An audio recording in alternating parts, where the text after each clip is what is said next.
Sugatan ng isang 81 anyos na lola matapos na ma-hit and run sa kahabaan ng Imelda Roses Avenue sa Barangay Bitano, Legazpi City, bandang alas 6:15 ng umaga noong Lunes, October 13. Kinilala ang biktima na dating school principal sa isang paaralan sa Legazpi at residente ng Barangay Bagong Bayan, parehong lungsod. Ayon sa hepe ng Legazpi City Police Station na si Police Lieutenant Colonel Domingo Tapel Jr., magsisimba umano ang biktima ng masagasaan ng isang itim na SUV na kaagad tumakas matapos ang insidente. Agad naman isinugod ang biktima sa pinakamalapit na ospital.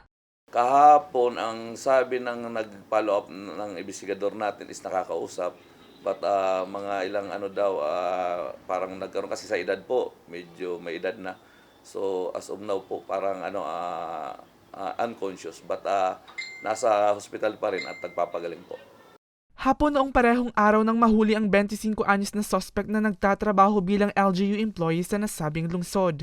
Sinubukan umano ng suspect na makipag-areglo pero desidido ang pamilya ng biktima na magsampa ng reklamo.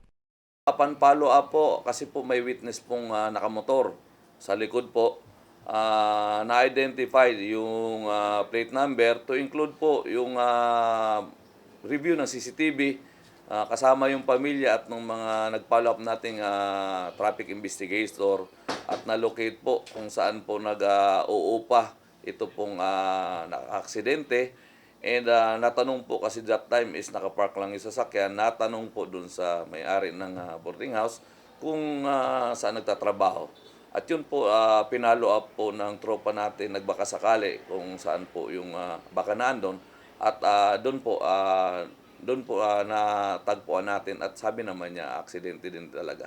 Wala siyang intensyon na tumakbo kaya lang di po niya alam ang gagawin.